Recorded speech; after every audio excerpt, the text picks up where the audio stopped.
Hello everybody, today I'm starting to build my vertical tower. I'm going to be building it for strawberries, but it's also good for leafy greens, small root structure type plants. The idea is this is one of those 5-inch vinyl posts again, comes in an 8-foot length.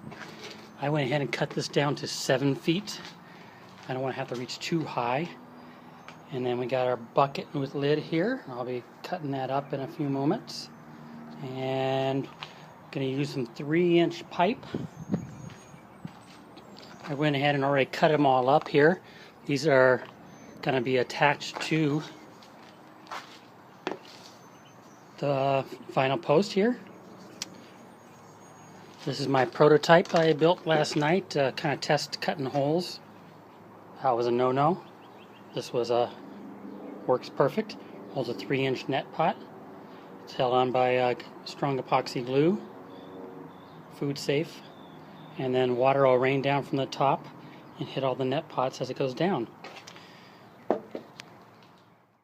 Okay, for cutting all these pipes here, basically it is got a 3-inch sewer drain pipe, same pipe I used in my NFT system, and I cut them into 4-inch pieces. This is obviously not 4 inches. Then I made myself a jig here for my compound saw. What I did is I just stuck the pipe in here, and I put a clamp on here, and then I go ahead and chop it down, and that would give me 2 semi-equal pieces like so. One 10-inch pipe gave me approximately 49.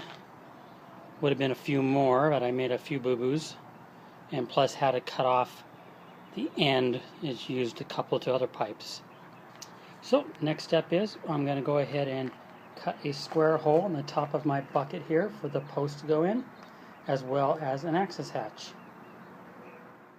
Okay, we got our bucket lid cut out for the fence post to fit in. I also put in a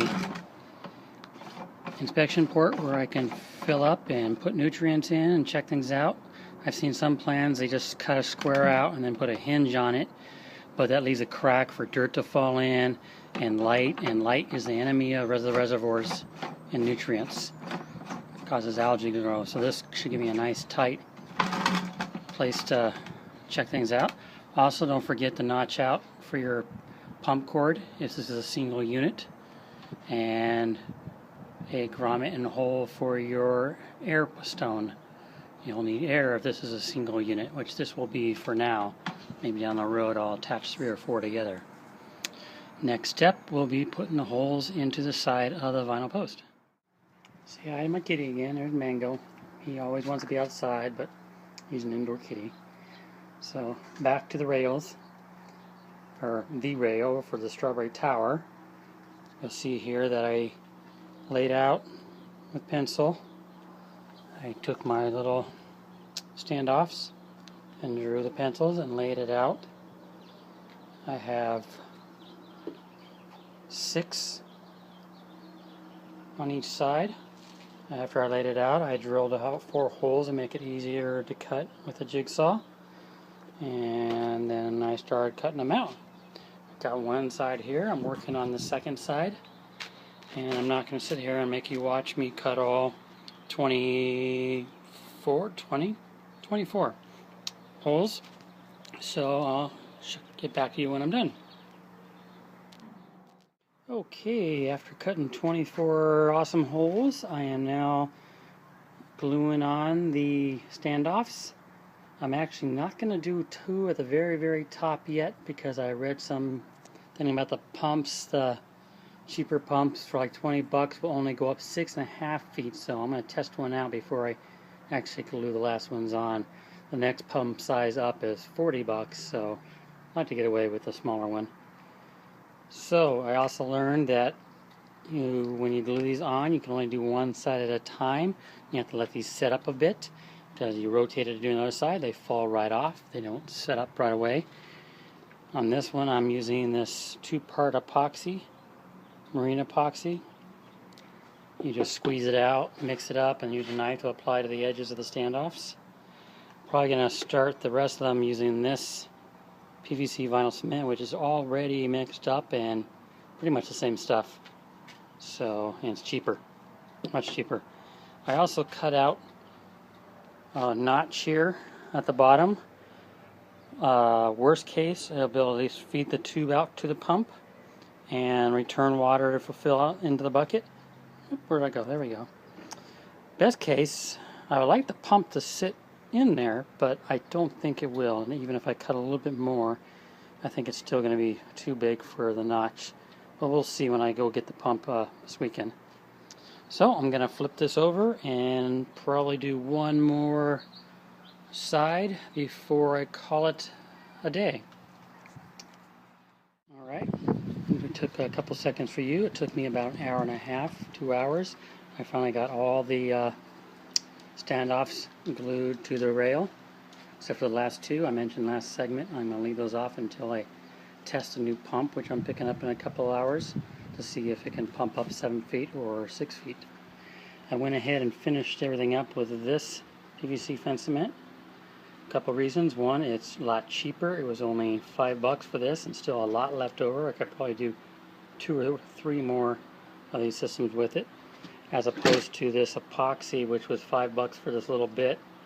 Half of it I used on just one side on the 5, and the fence cement actually set up a lot faster. So after 10 minutes I was able to rotate the rail to a new side and keep on going rather than waiting 4 hours before I can do the next side.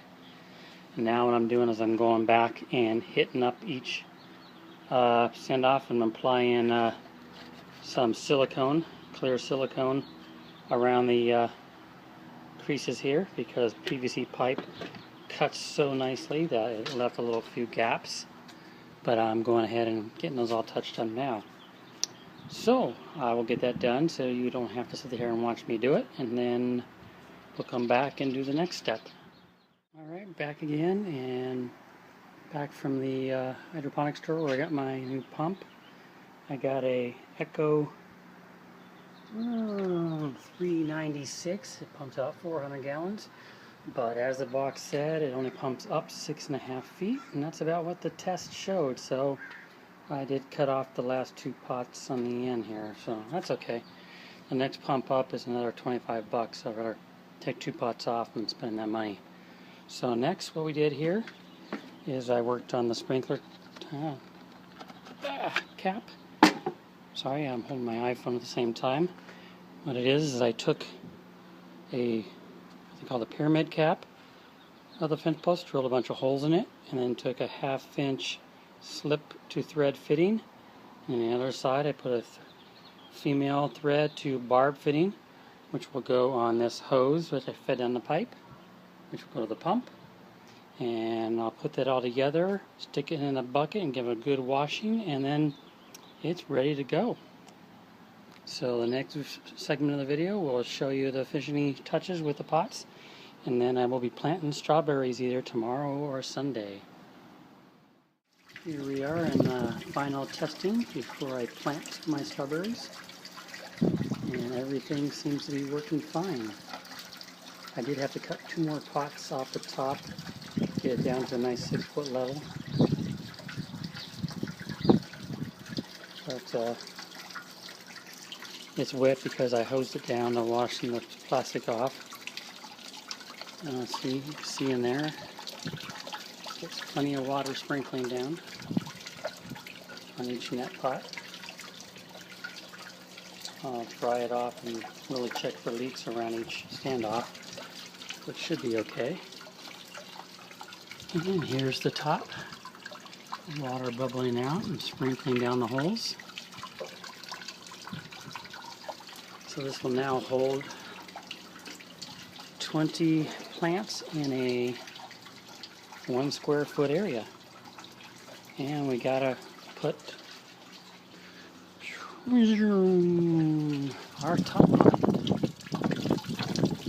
Keep the nutrients, sorry, holding my iPhone again, nutrient safe.